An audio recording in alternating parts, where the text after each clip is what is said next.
The coffee cup tipped. Dark liquid streamed over white fabric like a spreading wound. A flight attendant's careless hand, a sharp inhale, and then the words that froze the air. You should have moved your arm. No apology. No concern. Just blame, delivered with the precision of someone who knew they'd never be held accountable. But here's the twist. While the other passengers gasped, while one quietly lifted a phone to record, the woman in two, didn't argue. She didn't shout. She simply reached for a napkin, her fingers steady, her eyes calm. What no one realized, not Brittany, not the captain, not the bourbon-sipping man in 3B, was that this woman held more power over their futures than they could possibly imagine. So let me ask you, if humiliation poured over you in public, would you lash out, or would you wait for the right moment to strike back? Before we dive into Jasmine's story, make sure you hit that like button, subscribe to the channel, and turn on the notification bell so you never miss stories like this, stories that reveal power, silence, and justice in the moments you least expect. Because in the next few minutes, you're about to witness how one invisible woman quietly turned a moment of humiliation into an act of unstoppable revenge. Jasmine Davis had slipped into her first-class seat the way she carried herself through every room. Quiet, unbothered, but impossible to ignore, at least to those who chose to see. Her white floral coat draped neatly over the armrest, her close-cut hair catching the soft cabin lights. She looked like the kind of woman you'd expect to be greeted with champagne, not silence. And yet, silence is what she got. The flight attendant, Brittany, floated down the aisle, her blonde hair tied into a perfect bun, her smile a rehearsed performance. She stopped to fuss over an elderly white couple across the aisle. Champagne glasses clinked, warm towels unfolded, questions asked and answered with syrupy charm. She walked right past Jasmine 3 times without so much as a glance. Jasmine sat still. She'd seen this choreography before. In spaces built for elite experiences, black faces were often treated like stowaways who had slipped through security. And tonight, in seat 2, she felt it again, polite invisibility, the quiet violence of being unseen. The cabin around her gleamed with polished surfaces, silver accents catching every flicker of light. These weren't just airplane seats. They were thrones in a flying palace. But palaces have rules. And one of them was clear. Some people got service, others got silence. Brittany's footsteps clicked like a metronome, each pass by Jasmine louder in its indifference. A white man in a wrinkled polo received a bourbon before the safety briefing even started. The couple across the aisle were asked if they'd like seconds. Jasmine? Nothing. The audience of passengers noticed. Some glanced quickly, then looked away as if guilty for seeing. Others pretended not to notice at all. That's the thing about silence. It's not neutral. It's permission. Jasmine folded her hands on her lap, her posture unshaken, her eyes unreadable. But inside, something stirred. Not rage, something colder. Calculating. Brittany thought she was dealing with a woman who had no recourse, no voice beyond a whispered complaint. What she didn't know was that Jasmine Davis never raised her voice because she never needed to. The humiliation was subtle but public, a performance of who belonged and who didn't. And though Jasmine didn't speak, the scene was loud. Too loud to ignore. The tension in the air pressed down like the seatbelt sign overhead, glowing, unyielding. But here's where it gets unsettling. Jasmine's silence wasn't defeat. It was strategy.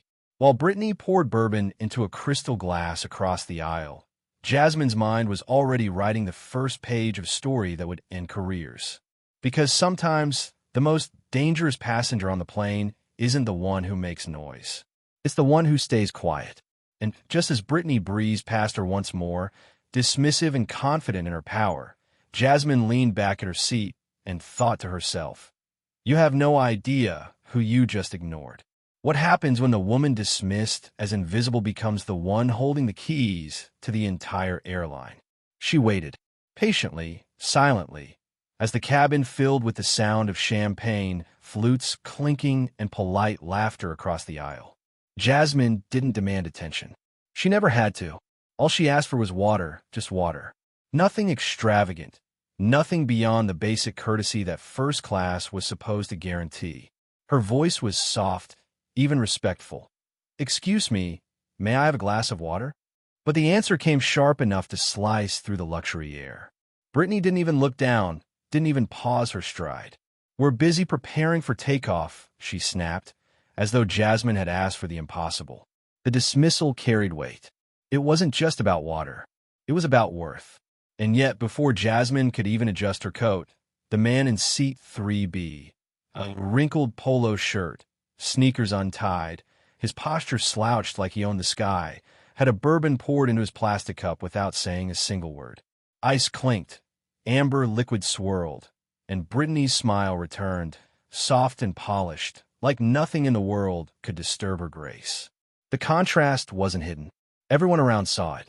Some passengers exchanged uneasy glances. Others looked down, pretending to scroll through their phones. That silent complicity, familiar, rehearsed, was almost worse than the slight itself. Because everyone knew what had just happened, but no one dared acknowledge it. Jasmine said nothing.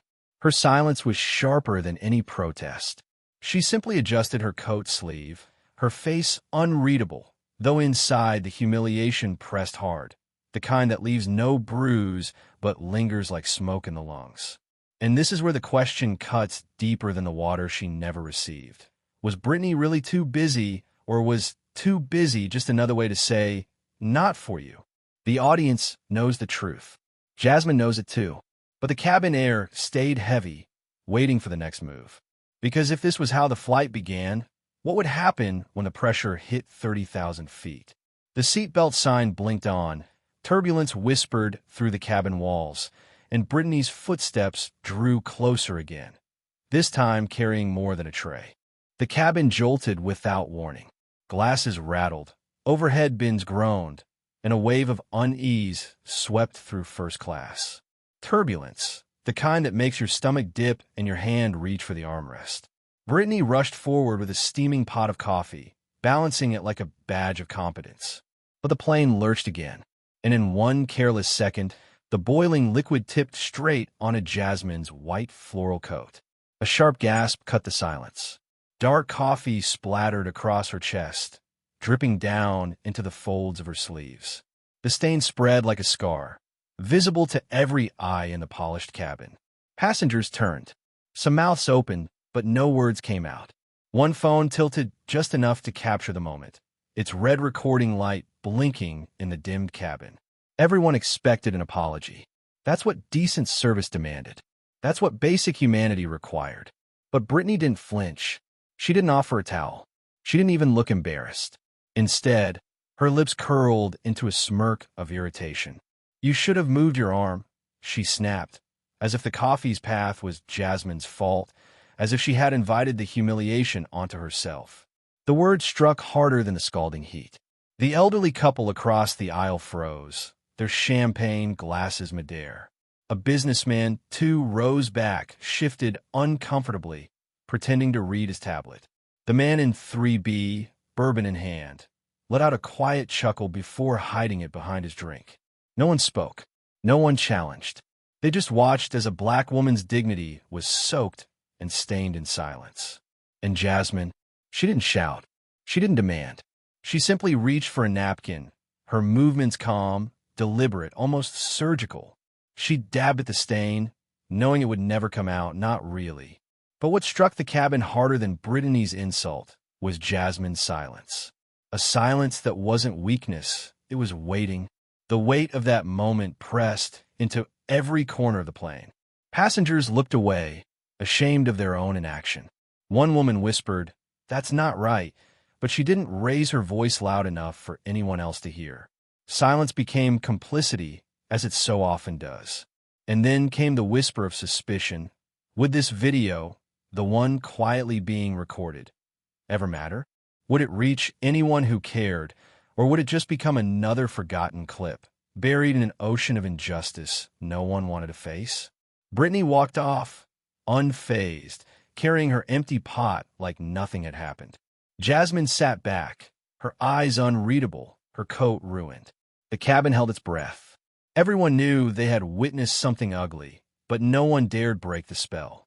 Because this wasn't just spilled coffee. It was something heavier. It was proof. Proof of who gets grace in elite spaces and who gets blamed for existing in them. But what none of them realized, not Brittany, not the passengers hiding behind their silence, was this. Jasmine Davis was already taking mental notes. And when she chose to act, the turbulence wouldn't stop at spilled coffee. The question is, who will be the first to feel the fallout? The seatbelt sign blinked off, and a new rhythm settled into the cabin. Some passengers leaned back with headphones, others flagged down attendants for drinks. But then, the cockpit door cracked open, and the captain himself stepped out. His crisp uniform carried the weight of authority, the kind that makes people sit straighter without thinking. Captain Greg Lawson walked the aisle with calm assurance. He stopped by seat 3B, the tech bro still sipping his bourbon. Greg crouched slightly, voice low but warm. Sorry about that turbulence back there. We'll do our best to keep it smooth. He even offered a reassuring pat on the shoulder, as if this man had endured some great hardship. But here's what struck the cabin silent. Greg walked right past Jasmine Davis. He didn't meet her eyes, didn't acknowledge the coffee stain still drying on her coat, didn't so much as nod at her presence. It was as if she didn't exist at all. The symbolism hung heavy. A black woman in first class, ignored by a flight attendant, now erased by the captain himself, not even worthy of the most basic courtesy, recognition. To him, she wasn't a passenger. She was invisible, and the passengers around her felt it. The elderly couple across the aisle glanced over, uneasy but unmoved. The man with the phone recording earlier, he lowered it now, as though capturing the silence was too uncomfortable. Everyone felt the injustice, but no one dared intervene. Jasmine sat perfectly still. She didn't demand an apology. She didn't even shift in her seat. Her quietness carried its own weight, sharper than words. Because what's more powerful than being insulted? Being erased. And the question now wasn't whether Brittany had a problem. It was whether this entire crew saw Jasmine as less than human. What no one realized, not Greg, not Brittany, not the silent witnesses, was that this invisibility came at a cost they would all soon pay. Because the woman they refused to see was already watching, already remembering, already planning. The laptop in her bag wasn't just for emails. It was a weapon, and soon she would open it. The cabin was hushed, the kind of silence that only comes after turbulence has settled and everyone is pretending to go back to normal. But for Jasmine Davis, nothing about this flight was normal. Her white floral coat, now stained with coffee, sat across her lap like evidence of something deeper, something uglier than a clumsy accident. The sting wasn't in the coffee, it was in the dismissal. The refusal to see her, to treat her as though she belonged. But Jasmine didn't flinch. She didn't snap back or raise her voice. Instead, she pulled her laptop from her leather case, its screen glowing against the dim cabin lights. The sound of keys tapping broke the silence, a quiet rhythm that seemed almost too calm for the tension in the air. Every keystroke carried weight, like chess pieces sliding across a board while her opponent still believed they were playing checkers. Passengers nearby glanced over, curious but uncertain. Was she working? Was she venting? Was she filing a complaint like so many others who never get answers? No one knew. And Brittany, still floating down the aisle with that forced smile for other passengers, certainly didn't care. To her, Jasmine was just another difficult traveler to brush aside. But here's the truth Brittany didn't know. Jasmine wasn't typing an angry message to customer service. She wasn't begging for acknowledgement. She was drafting something far more dangerous. She was documenting. Names, badge numbers, timestamps, small humiliations stacked on top of each other like bricks in a wall. With every word, she was building a case, a wall that would soon come crashing down, not on her but on them. Think about that for a second.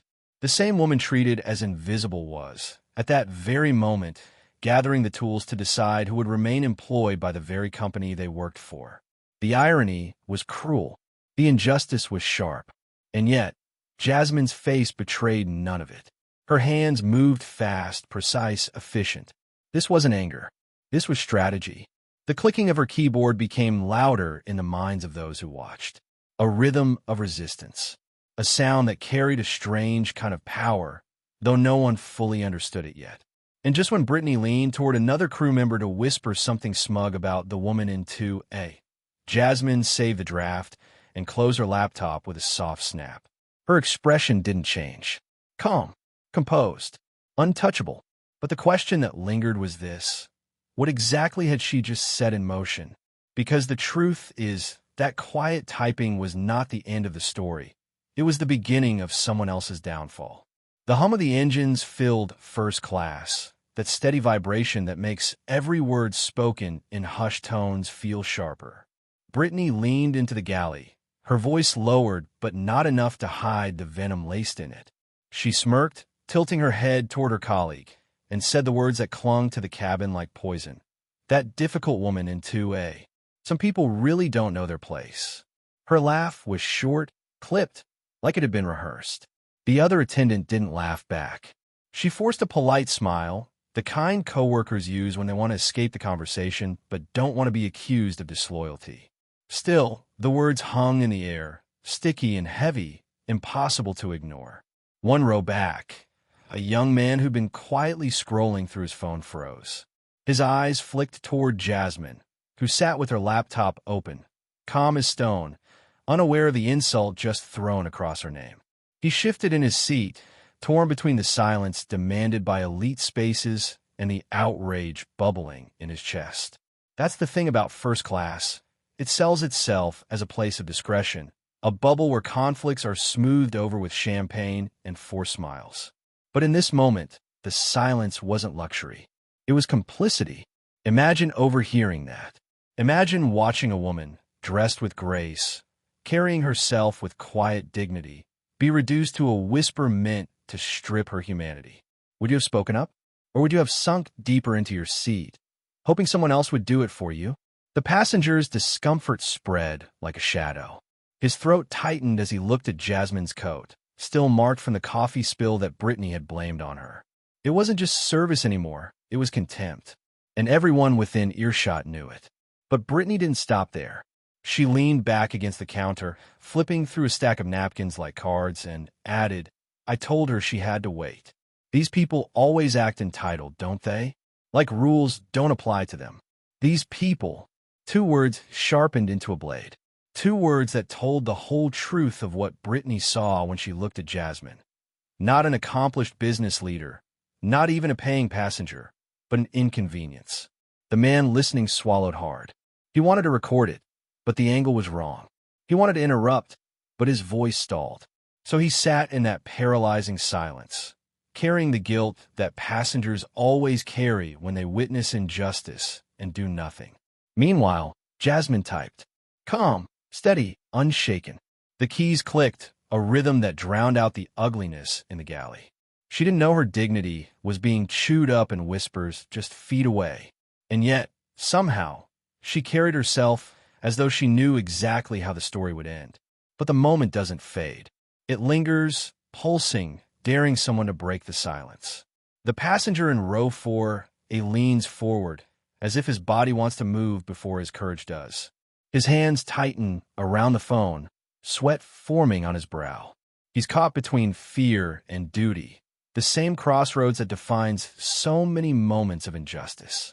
And then, just as the tension coils to its peak, Brittany's voice slices the air again. Louder this time, careless of who might hear. Trust me, she'll be forgotten by the time we land. Forgotten? That's the word she chose. The kind of word that erases people, that reduces lives to inconveniences swept under the rug. But what Brittany didn't know was that the opposite was true. Jasmine Davis would not be forgotten. She was about to be remembered in the worst possible way. For Brittany, for the captain, for the airline itself. Because one overheard insult can set fire to an entire system. And in that cabin, on that night, a spark had just been lit. But the real twist? Jasmine hadn't even revealed her hand yet. And when she finally did, the entire first-class cabin would never forget the shock that followed. For most of the flight, Jasmine Davis looked like just another passenger enduring quiet humiliation. A stained coat, a sharp dismissal, a flight crew that treated her like an inconvenience instead of a customer. That was the surface. That was the illusion. But here's the thing about illusions. They crack. Because Jasmine wasn't just seat 2A. She wasn't just another black woman being ignored in first class. She was something far more dangerous to the very people mocking her. Hidden behind the calm of her silence was a truth no one on that plane could have guessed.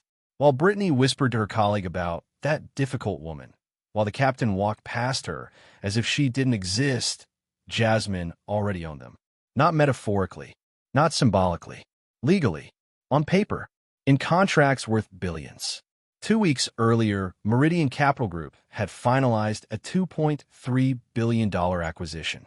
It was a deal no ordinary passenger would know about.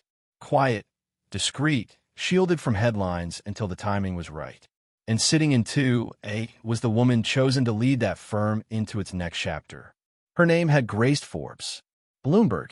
She had been praised for reshaping markets, bending entire industries toward her vision. And tucked neatly inside that billion-dollar purchase was something the crew, serving her champagne and disdain, had no clue about: a controlling stake in Skybridge Airlines. Their airline, their employer, their livelihood. So when Brittany smirked, when Captain Lawson breezed past without acknowledgement, they weren't just disrespecting a passenger. They were insulting their future boss, the woman with the power to decide their careers, their pensions, their reputations. The irony is brutal, isn't it? Then the cabin where status is measured by seat numbers and champagne refills. The true hierarchy sat invisible. Power dressed in a white floral coat, treated like baggage instead of authority. But Jasmine never corrected them. She didn't flash her title, didn't wave her influence like a boarding pass. Because real power doesn't need to announce itself. Real power watches, waits, records every slight, every insult, every erasure. Imagine it. You're laughing at someone, mocking them behind their back, thinking you're untouchable, and all the while, that same person is holding the document that decides your future. That's not just karma. That's corporate execution. Passengers sense something, even if they couldn't name it. The steady rhythm of Jasmine's typing wasn't just busy work. It carried intent, like a judge preparing a verdict. And though Brittany kept her polished smile, though the captain returned to his cockpit, an invisible shift had already taken place. This was no longer a story of one rude flight attendant. This was a story of a system about to eat itself alive.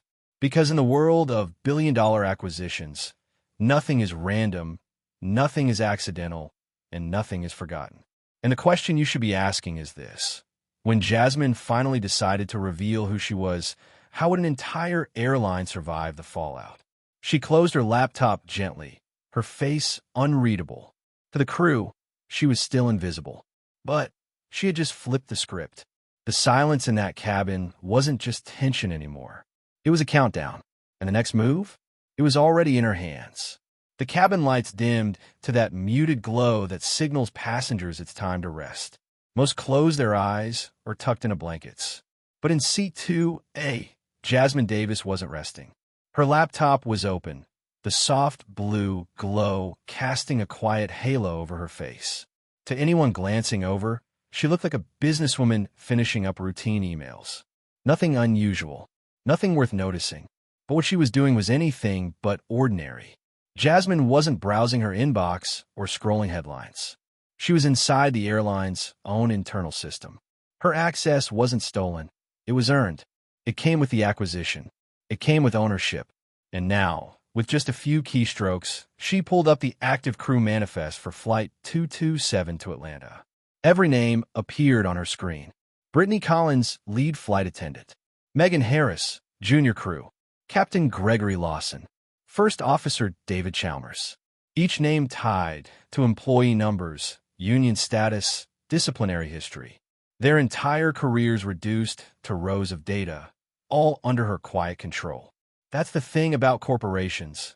On the surface, they run on hospitality, uniforms, scripted smiles. But beneath, it's all spreadsheets, metrics, compliance codes. Power isn't in the service, it's in the system. And Jasmine had the system in her hands. Brittany strutted down the aisle with that same smug tilt in her chin, still convinced she had put that woman in her place. She didn't notice Jasmine's fingers moving steadily, entering notes, flagging incidents, saving timestamps. Every insult, every slight was being translated into evidence. To Brittany, this was just another flight. To Jasmine, it was documentation, receipts that would decide careers. Think about the irony. A woman mocked as invisible was now writing the report that would make others disappear from the roster. Quietly, efficiently, without raising her voice. And here's the part that will make you uncomfortable. Brittany wasn't wrong to think she had power in that moment. Uniforms create authority. They silence dissent. They turn cabins into stages where rules feel absolute. But what she didn't realize was that power only works until someone higher decides it doesn't. Jasmine scrolled through Captain Lawson's file. Commendations, flight hours, spotless on paper. But there was one detail that caught her eye. 3 log complaints over selective service treatment, all unresolved, marked closed without action by regional management. Closed without action. How many passengers before her had been ignored, disrespected, erased, and nothing had been done? Jasmine's lips pressed into a thin line. This wasn't just about her anymore. It was systemic, and now she had the keys to unlock it. She tapped a few more commands. Each keystroke felt like a gavel strike. Data moved, files flagged, reports queued.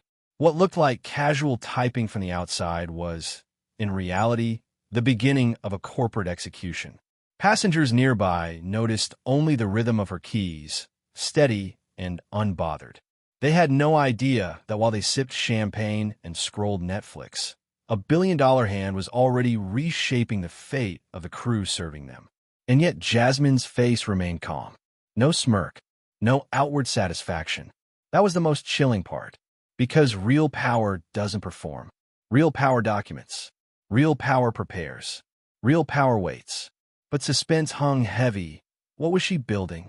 An email? A report? A case file? The audience knows it was more than any of that. It was a trap, and the crew had already stepped into it.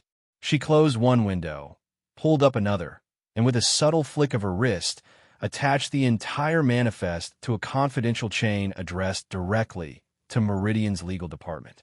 The subject line was only 3 words: immediate review required. And the moment she hit send, the fate of everyone wearing that uniform shifted forever. What they thought was a routine flight had just turned into their final performance. But here's the real question. When Jasmine finally picked up her phone after landing, who exactly was waiting on the other end of the line?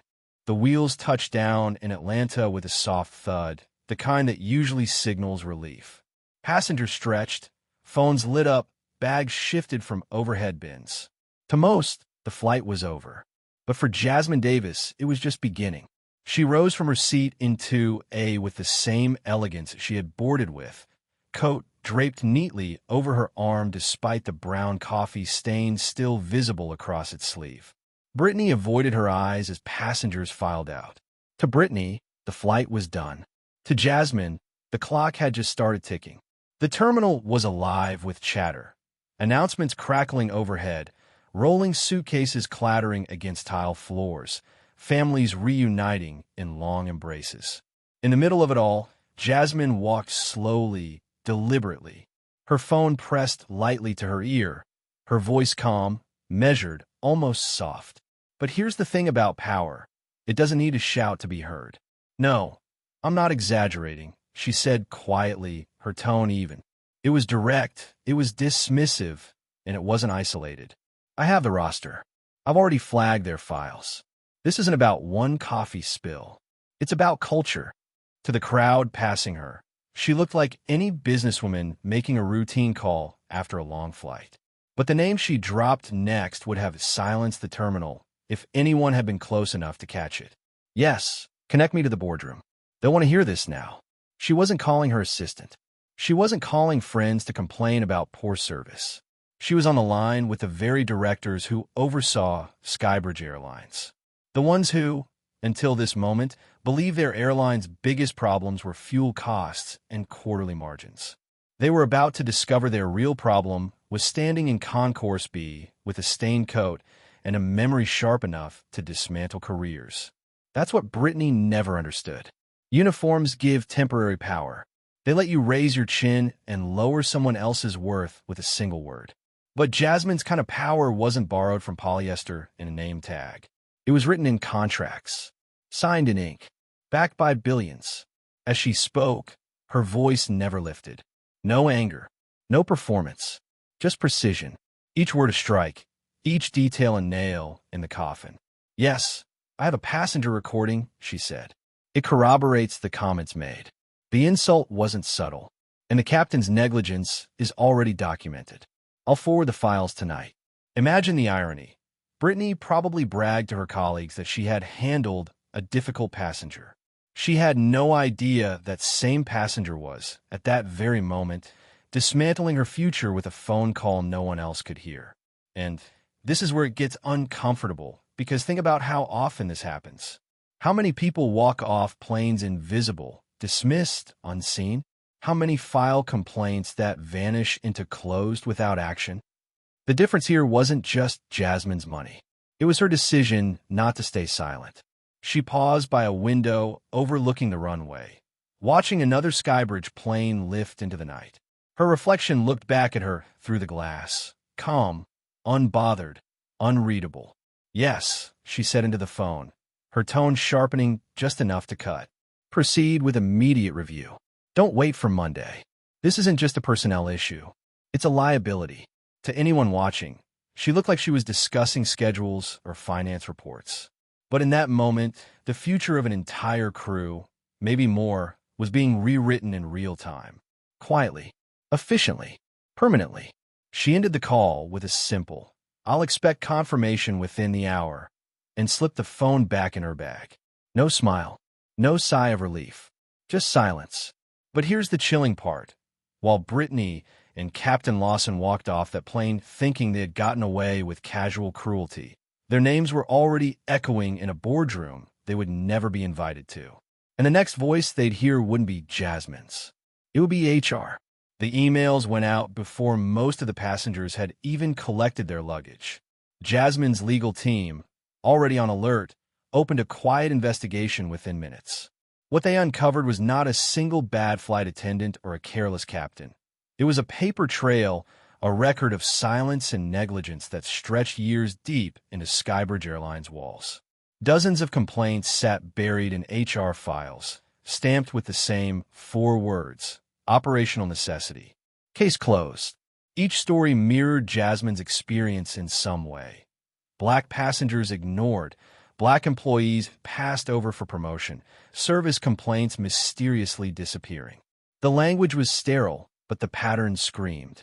One report, 2 years old, described an almost identical scene. A young Black lawyer in first class, treated as if her ticket had been a mistake. The attendant's name? Brittany. Another file revealed a group of Black flight attendants who accused the regional manager of protecting favored staff no matter how many passengers complained.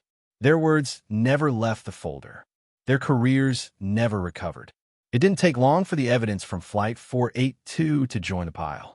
The discreet recording, captured on a passenger's phone, was now circulating in the legal team's encrypted channels. The video showed Brittany spilling coffee, dismissing Jasmine's protest, and then, later, whispering to her colleague about that difficult woman in 2A. The words were faint but clear enough to cut, clear enough to make a jury wince. This wasn't a slip of the tongue. It wasn't an accident. It was a pattern of humiliation wrapped in uniforms and company policy. Inside the airline's boardroom, the contrast was impossible to ignore. On one side, files filled with the word random, used to explain upgrades denied, checks delayed, benefits stripped away.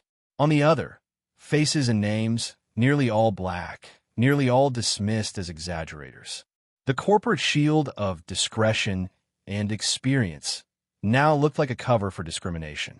The deeper the legal team dug, the uglier it became. A pilot who'd once joked over the intercom about diversity hires. A senior manager who had personally intervened to expunge Brittany's name from a service audit. An internal memo warning staff to be careful with passengers who record, rather than urging them to fix their behavior. It wasn't just one flight, it was the culture of the entire airline.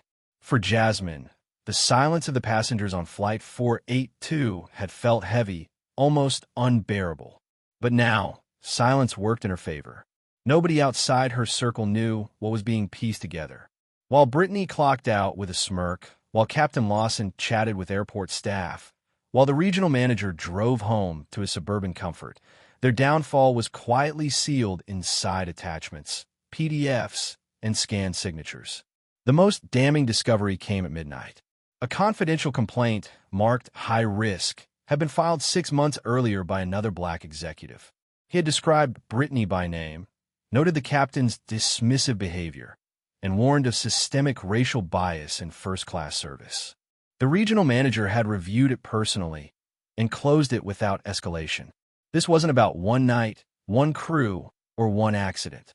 This was about a company that chose who deserved dignity and who didn't. And for the first time, the proof wasn't buried in a drawer. It was in Jasmine's hands.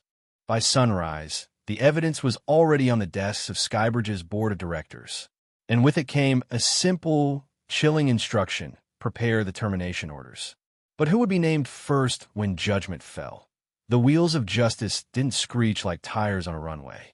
They moved with the quiet rhythm of clicking keyboards and signed documents, paper trails that left no room for denial. By the time the plane's cabin lights dimmed for landing, the machinery of power had already shifted. What Brittany thought was just another flight, what Greg Lawson assumed was just another day in uniform, had become their final performance. Inside a quiet office hundreds of miles away, Jasmine's legal team pieced together the chain of misconduct. Complaint after complaint surfaced. Ignored emails, passengers silenced, incidents swept under the rug in the name of operational necessity. The record was long, undeniable, and damning. Brittany's name appeared more than once. The captain's failure to acknowledge serious reports wasn't just negligence, it was a pattern. And the regional manager who signed off on random dismissals of complaints had left fingerprints all over the system. But here's the part that stings. These were not mistakes. They were choices. Choices rooted in who deserved dignity and who didn't. With every document reviewed, Jasmine's hand grew heavier on the scales of judgment. She didn't need to shout, didn't need to demand. All she had to do was send the word: terminate. By the time Brittany stepped off that flight with her rolling bag, the notice was already drafted with her name in bold. Effective immediately. She hadn't even clocked out before the ground gave way beneath her career. The captain, Greg Lawson, still carried himself with the confidence of authority. He had logged thousands of hours in the cockpit, believing his badge was a shield against accountability. Yet his termination order sat on the desk of HR before his headset even cooled. All those years, undone by the arrogance of ignoring the very passenger who held the keys to his future. And the regional manager? His downfall wasn't just professional, it was personal. His emails dismissing racial discrimination complaints as overreactions were now evidence of negligence. For years, he'd built walls to protect his staff from consequences. Now those walls had turned to glass, and everyone could see through them. His name appeared at the top of the termination stack, not because of one incident, but because he was the architect of a culture that rewarded silence. The irony was sharp. None of them heard it coming. They thought power was loud. Uniforms, titles, authority. But real power didn't announce itself. Real power moved in whispers, in sealed envelopes, in quiet meetings where futures are decided without a single raised voice. And Jasmine? She didn't need to step into their offices or confront them face to face. Her presence wasn't required. The silence she carried in a seat too, it had followed her all the way through this process. It was her calm, her refusal to engage in the petty back and forth, that made her justice so terrifying. Because she hadn't just won, she had dismantled them without speaking. Imagine that for a moment. Being fired not by a manager scolding you, not by a hearing where you can defend yourself, but by a silent decision made in a room you never entered. No explanation, no warning, just finality. That's the justice Brittany, Greg, and the manager now faced. The passengers who witnessed the humiliation mid-flight had no idea that the fallout had already begun. They saw a quiet black woman with a stained coat. What they couldn't see was that she had already turned their judgment into her weapon. But here's the question. What happens when notices aren't just words on paper? What happens when they are delivered, sudden, inescapable, final? Because as Brittany walked out smiling, still replaying her petty victory in her head, the message was already on its way. And by the time she opened it, the very ground beneath her career would vanish. Brittany stepped off the plane, her heels clicking against the linoleum floor of the crew exit. She exhaled with the kind of relief only a long flight could wring out of you. To her, this was just another day, another difficult passenger she believed she had handled. Her smirk lingered as she replayed the moments in her head, twisting them into a victory. She told herself she had maintained authority, shown strength. What she didn't know was that the ground beneath her career had already crumbled. The termination notice was drafted hours before her shift ended, signed not by a supervisor she could charm or manipulate, but by a board she didn't even know had been watching. Her file, her history of complaints, her name, her record, was no longer buried in the pile. It was highlighted, flagged, and finalized. Brittany thought she had put a woman in her place. In truth, she had written the last sentence of her own career. Inside the cockpit, Captain Greg Lawson removed his headset, stretching his neck like a man preparing to leave another uneventful flight behind. To him, turbulence was just another Tuesday, another story to downplay in the crew lounge. But he didn't realize that while he was reassuring one passenger, his silence toward another had cost him everything. His leadership was no longer in question. It was in ruins. His name sat at the top of a digital letter already saved in a draft folder titled Separation. He would walk off the plane thinking about dinner, never knowing that tomorrow he'd be escorted out of the same building he had commanded for years. And then, higher up, far from the terminal floor, behind the glass walls of regional headquarters, another collapse was underway. The manager who had brushed off multiple complaints about discriminatory service, who had labeled them random misunderstandings, was now the subject of his own whispered conversations. In corporate circles, reputation moves faster than news. By the time his email pinged with urgent board matter, he had already been condemned by silence. His colleagues didn't make eye contact in the hallway.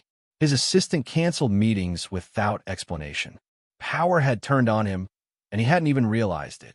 This wasn't a dramatic scene in front of passengers. There were no raised voices, no confrontations, no headlines, yet. This was the way true power dismantled its enemies, quietly, thoroughly, with surgical precision. The fall of Brittany, Greg, and the manager didn't need an audience. Their punishment was already sealed in documents that carried more weight than any argument they could make. But the beauty and the cruelty was in how ordinary the moment looked.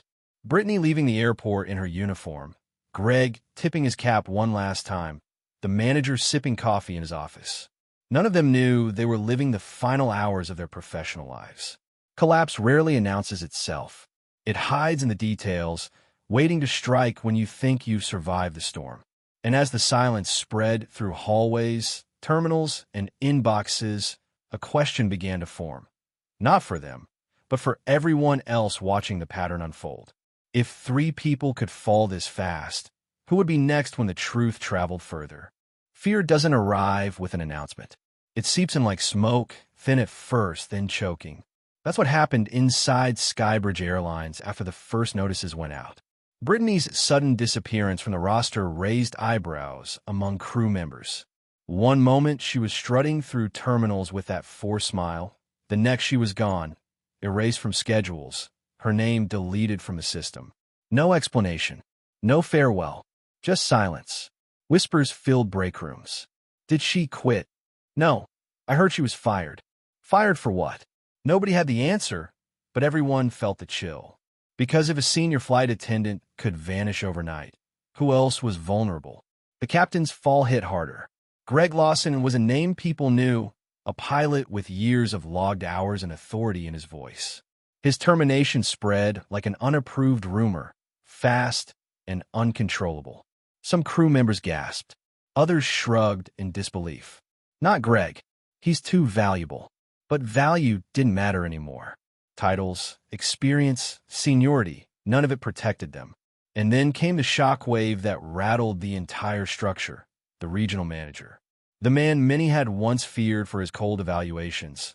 The one who dismissed complaints with phrases like operational necessity and random incidents was suddenly pulled from his office.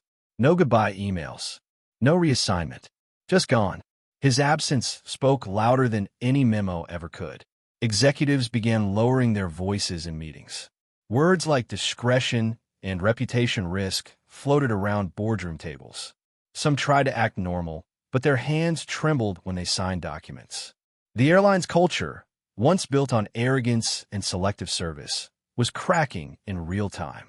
Imagine walking into headquarters and seeing people who once strutted with confidence now avoiding eye contact, unsure of who might be next.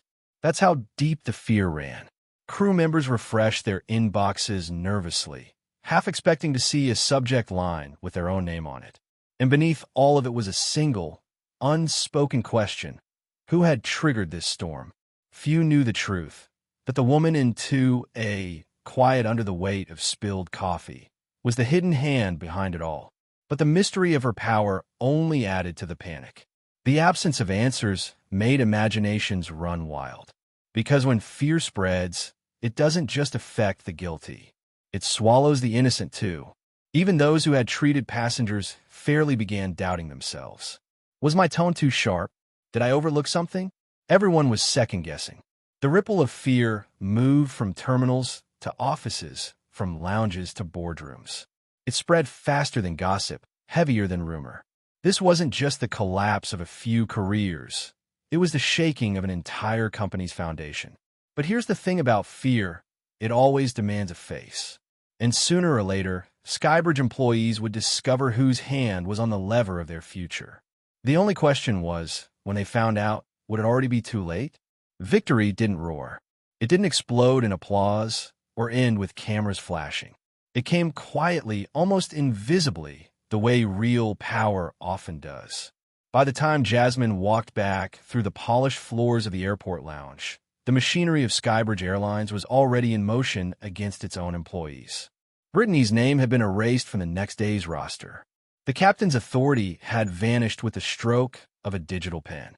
The regional manager who once dismissed complaints as random incidents was suddenly stripped of the very discretion he had used as a shield. And yet, Jasmine carried no expression of triumph.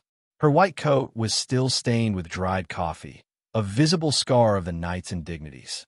She didn't bother to hide it, didn't rush to replace it, didn't demand the company clean it. That stain told the story better than any press release ever could. It said, this is what was done, and this is what it cost. Around her, the world moved as if nothing had shifted. Passengers hurried toward baggage claim. Flight crews laughed in small circles, unaware that tomorrow's gossip would be about who didn't show up to work. Airport announcements droned overhead in their usual monotone. But under that normal rhythm, a different current ran. The balance of power had tilted, and only a few people knew why.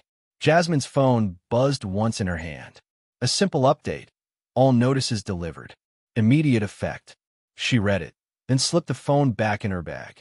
No smile, no sigh of relief, no outward sign. She carried herself with the same composure she had shown when Brittany dismissed her, when the captain passed her by, when the coffee stained her coat. That was the quiet lesson. Dignity didn't need a shout. Most people expect revenge to feel loud, like payback should echo through the room. But Jasmine's revenge was silence. Silence when Brittany realized her badge wouldn't scan tomorrow. Silence when the captain's privileges were revoked without warning. Silence when the regional manager was called into a meeting that ended his career before lunch. None of them would see Jasmine again. They would never connect the passenger they ignored with the woman who signed their fate. That was the poetry of it. The victory wasn't just personal. It was systemic. For every passenger who had ever been told to wait, who had ever been made invisible because of their skin, this was a small but undeniable correction. Skybridge's culture had treated discrimination as if it were random, an occasional inconvenience to be overlooked. Tonight, Jasmine had shown it was operational. It was embedded, and it carried consequences. She walked out of the terminal into the night air, cool against her face. No cameras followed. No one stopped her to ask for a statement. She didn't need the world's validation. Her power didn't live in headlines. It lived in results. The irony wasn't lost on her. She had been treated like she didn't belong in first class, and yet the airline itself now belonged to her. Injustice had tried to reduce her to silence, but she turned silence into a weapon sharper than any insult. She didn't correct Brittany. She didn't confront the captain. She didn't argue with the manager. She let them all believe they had the upper hand, until it slipped from their fingers without warning. And now, with her coat still marked and her pride unbroken, Jasmine stepped into the night as if nothing extraordinary had happened. But the echoes of this moment were only beginning, because when dignity is restored, it doesn't just stay with one person. It ripples outward, a reminder to everyone watching that silence can be stronger than noise, and justice doesn't always arrive with a bang. Sometimes it arrives like this, quiet, complete, undeniable. For Skybridge Airlines, everything changed almost overnight. The same airline that once turned a blind eye to subtle cruelty now moved with the sharp precision of survival. Cabin crews whispered differently now. Every passenger suddenly mattered. Polite smiles stretched wider, not just for the suits and pearls, but for the quiet, overlooked travelers who had long been treated as shadows in luxury spaces. No one in row 2A or 3B or even in the economy cabin could be dismissed so casually anymore. Every request for water carried weight. Every glance, every small act of service became part of an unspoken test. Prove you see the humanity in front of you. And here was the irony. The people working these flights were not villains by default. Many were good at heart. But the culture of selective service, of unspoken hierarchy, had rotted the core. What Jasmine did was not just remove bad actors. She forced the entire airline to face itself in the mirror. Passengers noticed. Reviews began to change. A quiet rumor spread. Something is different with Skybridge. Some thought it was a new training program. Others whispered about lawsuits. Few knew the truth, that a black woman, quietly powerful, had pressed the reset button from a seat in first class. And Jasmine? She didn't linger in the aftermath. She didn't call the press. She didn't post cryptic lines on social media. She moved on because power doesn't announce itself. It simply reshapes the world around it. She wore her stained floral coat again, not because the mark had been removed, but because the mark itself told the story. A reminder of how dignity can be denied in seconds and restored in silence. Now, pause and picture it. Imagine stepping onto a plane, ticket in hand, only to be judged before you even buckle your seatbelt. Imagine asking for the smallest kindness, just a glass of water, and being treated as if your very presence was an inconvenience. That humiliation is real, and millions know the sting. So I have to ask you directly, if this happened to you, would you stay quiet, or would you find another way to fight back? Some watching will say the crew was punished too harshly. Others will argue it wasn't enough. And maybe that's the point. Racism doesn't live in one rude sentence or one spilled cup of coffee. It lives in the patterns, in the excuses, in the silence of those who look away. But here's the uncomfortable truth. Power rarely moves in public. It moves in private boardrooms, in emails, in decisions whispered across mahogany tables. And that is exactly why this story matters. Because for once, silence fought back. Now it's on you. What do you think? Did Brittany deserve to lose her job? Should the captain have been fired? Or do you believe Jasmine should have given them another chance? Drop your thoughts in the comments. I want to hear your side. And if you're sitting there thinking, this feels too familiar, then you already know why stories like this must be told. They remind us that prejudice isn't just loud slurs or outright denial. Sometimes it's the polite neglect, the subtle erasure, the "we're busy" said to the wrong face at the wrong time. So don't just watch this and move on. Join the movement of voices refusing to stay blind. Because if it can happen in first class, it can happen anywhere. If this story moved you, help us amplify it. Like this video to show your support. Share it to break the silence where injustice thrives.